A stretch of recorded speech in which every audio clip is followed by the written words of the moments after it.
लामपुर नामक गांव में एक बहुत बड़ा धनी सुनार रहता था जो लोगों को ब्याज के चलते पैसे उधार दिया करता था और उनसे सामान गिरवी रखवाता था। ऐसा करते करते उसका बहुत बड़ा घर बन गया था गांव में। हीरालाल उसी गांव में रहता था। वह मजदूरी करता था। खाना खा के वह दोबारा मजदूरी पे चला गया। हीरालाल का खेत बंजर था। वह बहुत परेशान था। एक दिन उसके दोस्त ने उसको सलाह दी। अरे हीरालाल, कैसे हो? घर में सब बढ़िया है? बहुत ही परेशान लग रहे हो। कोई दिक्कत हो तो बताओ मुझे, तुम्हारा दोस्त हूँ मैं आखिर। अरे भाई, क्या बताऊं, बहुत परेशान हूँ। घर पे एक बूंद राशन नहीं है और ये बंजर जमीन भी मेरे सर चढ़ी है। कुछ समझ नहीं आ रहा। अरे तो तुम इतना दुखी क्यों हो? तुम्हारे पास कोई कीमती सामान हो तो वह सेठ धनीराम के पास जाकर गिरवी रख दो और उससे पैसे ले लो खेती करने के लिए। इतना कह के उसका दोस्त वहां से चला गया और हीरालाल सोचने लगा अब क्या करे। फिर हीरा ने जल्दी जल्दी अपने खेत का काम खत्म करके सेठ धनीराम के घर गया। नमस्कार सेठ जी, वो मुझे थोड़ा सा उधार पैसे चाहिए थे। मुझे अपने खेत के लिए चाहिए थे। जैसे ही मेरी फसल आ जाएगी मैं उसको बेचकर आपके पैसे वापस कर दूंगा। क्या मुझे पैसे मिल सकते हैं? मैं सोने का मंगलसूत्र गिरवी भी रख दूंगा। अरे कैसी बात कर रहे हो भाई? मैं बैठा किस लिए हूँ यहाँ पे? तुम गरीबों की मदद के लिए। लाओ, दो अपना मंगलसूत्र, मैं तुम्हें उसके बदले पैसे देता हूँ। और हाँ, एक बात का याद रहे, मैं सिर्फ तुम्हें 3,000 रुपए ही दे पाऊंगा। सुनार मंगलसूत्र देखकर बोला, अरे ये तो 1,000 रुपए का है। मैंने तो फिर भी तुम्हें 3,000 रुपए दिए हैं इसके बदले। चलो ले जाओ, तुम भी क्या याद करोगे। और हाँ, जल्दी ही वापस करना। हीरालाल सुनार की बात मान गया और उसे धन्यवाद कहकर वापस अपने घर की ओर फसल काटने चला गया। कुछ दिनों बाद उसने अपने खेतों में कड़ी मेहनत करी और उन पैसों से अधिक बीज लगाए और कुछ दिनों बाद उसे अच्छी फसल हुई जिसे बेचकर वह बहुत खुश था और उसने बहुत पैसे कमाए। दोनों पति पत्नी बहुत खुश थे क्योंकि उनके घर नई खुशियां आई थी। तभी हीरालाल अपनी पत्नी से कहता है कि वह जा रहा है वो मंगलसूत्र उस सुनार से लेने और उसे पैसे वापस करने।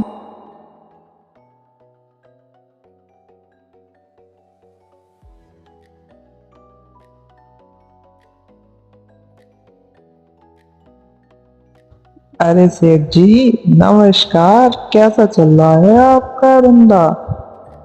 ठीक तो है आप? हाँ हाँ, सब बढ़िया। तुम्हें देख के लगता है शायद तुम मेरे पैसे वापस करने आए हो, क्यों? हाँ सेठ जी, आपके दिए हुए पैसे से मेरी फसल में बहुत अच्छा सुधार हुआ है और मैंने उसे शहर में बहुत अच्छे दामों पर बेचा है जिससे मुझे मुनाफा हुआ है। अब मैं अपना मंगलसूत्र लेने आया हूँ और आपके पैसे वापस करने आया हूँ। हाँ हाँ, चलो अच्छा है, तुम्हारा भी जीवन सुधर गया। आखिर मैं यही चिंता में था कि तुम्हारा मंगलसूत्र कहीं यहीं ना रह जाए। वैसे देखो, मैं लाता हूँ तुम्हारा मंगलसूत्र। सुनार अपनी अलमारी से वह मंगलसूत्र निकालकर उसे देता है। सेठ जी, ये मेरी पत्नी का मंगलसूत्र नहीं है, ये नकली है। ये किसी और का है शायद। मेरी पत्नी के मंगलसूत्र के पीछे मेरे पिताजी का नाम लिखा हुआ था और इसके पीछे नहीं लिखा है। जरा आप ध्यान से देखिए।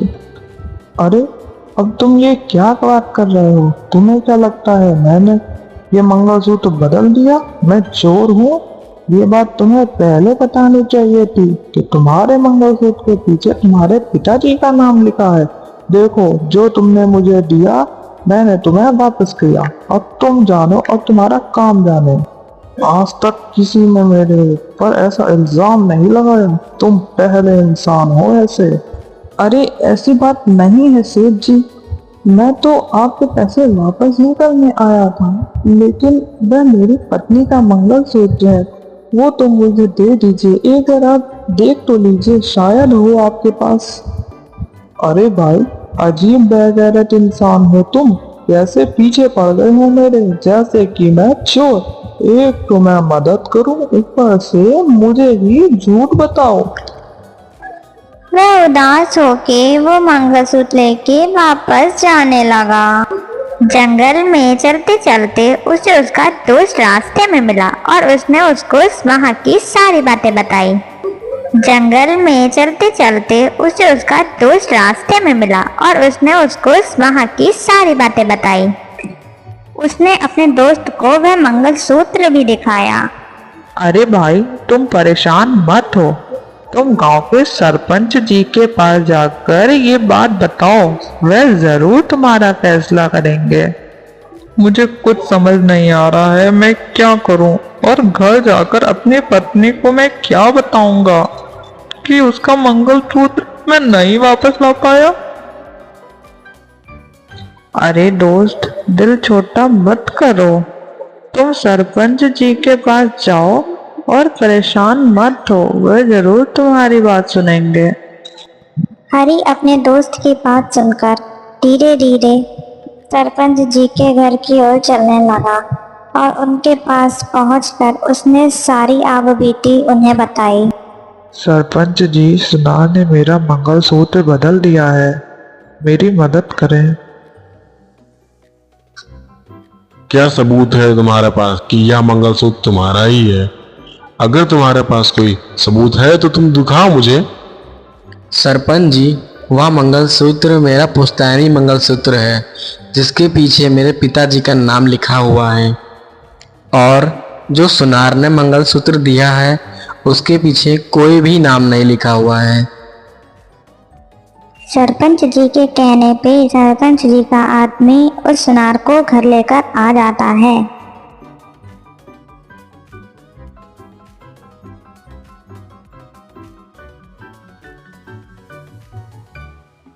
बोलो सेठ, क्या तुमने हरी का मंगलसूत्र बदल दिया है? तुम्हारे पिताजी तो ऐसा नहीं करते थे। आखिर बात क्या है सेठ? तुम मुझे सही सही बताओ। सरपंच जी, मैं तो इन गरीबों की मदद करता हूँ, इन्हें कर्ज दे के। कभी आज तक ऐसा हुआ है कि मुझे घर आना पड़े? इस हरी की ही नीयत खराब है मेरे पैसों पर, तभी ये मुझ पर उल्टे सीधे इल्जाम लगा रहा है। अगर तुम्हें इतनी ही दिक्कत है तो तुम इन गरीबों को पैसे उधार में देते ही क्यों हो? हरी, अब तुम बोलो, सच्चाई आखिर क्या है? सरपंच जी, मैं एक गरीब आदमी हूँ, मैं क्यों झूठ बोलूँगा। बस आप सेठ जी से बोल दीजिए, असली मंगलसूत्र मुझे वापस कर दें। वह मेरा पुश्तैनी मंगलसूत्र है, जिसके पीछे मेरे पिताजी का नाम लिखा हुआ। सरपंच जी, ये मुझ पे इल्ज़ाम लगा रहा है। मैंने तो सोचा ये गरीब है, क्यों ना इसकी मदद कर दूं। मैंने तो इसके जैसे लाखों की मदद की, पर किसी ने कुछ कहा नहीं, लेकिन ये मुझे ही गलत ठहरा रहा है। सरपंच जी, ऐसे तो ये मुझे पूरे गांव में बदनाम कर देगा। अब इसका कोई आप ही उपाय निकालिए सरपंच जी। मुझे लगता है सेठ सही है, शायद गलती तुमसे ही हो रही है। एक बार तुम जाके उस मंगलसूत्र को दोबारा चेक करो और उसके बाद देख के मुझे बताओ, फिर आगे मैं देखता हूँ। आज की सभा यहीं ख़त्म होती है। सरपंच जी की बात सुनकर सेठ मन ही मन खुश हो गया कि अब उसकी चोरी नहीं पकड़ी जाएगी। लेकिन हरी उदास हो गया, उसका पुश्तैनी मंगलसूत्र अब उसके पास नहीं था। सरपंच जी के मन में एक ख्याल आया और उन्होंने अपने आदमी से कहा, मुझे लगता है ये सेठ झूठ बोल रहा है। हरी का मंगलसूत्र इसी ने रखा हुआ है। ये सेठ जहाँ अपना सोना रखता है, तुम जाके उस सोने को चेक करके देखो और शायद उसमें ही हरी का मंगलसूत्र हो। मैं चाहता हूँ ये काम तुम जल्द से जल्द करो, वरना वह सेठ सतर्क हो जाएगा और अगर कहीं वह मंगलसूत्र छुपा ना दे। जी सरपंच जी, जैसा आप कहते हैं मैं वैसा ही करता हूँ। लेकिन ध्यान रहे, तुम्हें बहुत सतर्क होकर सेठ के घर जाना होगा ताकि उसे यह ना पता चले कि तुम मेरे आदमी हो। जी सरपंच जी, उसे बिल्कुल भी नहीं पता चल पाएगा कि मैं आपके आदमी हूँ और मैं बेस बदल कर जाऊँगा, क्योंकि मेरे पास एक पुश्तैनी हार है जो कि मैं उसके घर गिरवे रखूँगा और देखूँगा कि वह हार वह बदलता है या नहीं। अगर वह बदल देगा तो वह पकड़ा जाएगा। अगले ही दिन सरपंच का आदमी भेष बदल कर सेठ के घर गया। उस सेठ जी, मुझे कुछ पैसे उधार चाहिए, क्या वो मुझे मिल सकते हैं आपसे? और मेरे पास एक पुश्तैनी हार है जो आपके पास गिरवी रख दूंगा। वैसे मैं तो किसी को उधार देता नहीं, लेकिन तुम मुझे थोड़ा ठीक इंसान लग रहे हो। ठीक है, ले लो फिर। और हाँ, पर एक बात याद रहे, जिस हार की तुम बात कर रहे थे उस हार को तुम्हें मेरे पास गिरवी रखना होगा। हाँ हाँ, क्यों नहीं सेठ जी, जैसे ही मेरे पास पैसे आ जाएंगे मैं आपके पैसे लौटा दूंगा और अपना हार भी ले लूंगा आपसे। सेठ उसे पैसे दे देता है और वह वो पैसे लेकर चला जाता है। कुछ दिन बाद वह सेठ के घर वापस आता है, वह पैसे लौटाने और अपना हीरो का हार ले। सेठ जी, ये लीजिए अपने पैसे और मेरा हार मुझे वापस कर दीजिए। सेठ जब उसका हीरो का हार निकाल रहा होता है तब वह व्यक्ति देखता है कि हरी का मंगलसूत्र असली वाला उसके ही टोकरे में पड़ा है और वह जाकर सबको ये बात बता देता है। फिर सरपंच जी उसको भरे गांव में बीच बाजार में बुलाकर उसको गांव से बेदखल कर देते हैं और हमेशा हमेशा के लिए निकाल देते हैं। सरपंच जी ने हरी को इंसाफ दिलाया, इसीलिए कहते हैं हमेशा सच का साथ देना चाहिए, ना कि झूठ का। आज की कहानी यहीं तक। फ्रेंड्स, अगर आपको मेरी स्टोरीज अच्छी लगती हैं तो हमें सब्सक्राइब करें और नई वीडियो के लिए बेल आइकन ज़रूर क्लिक करें। Thank you.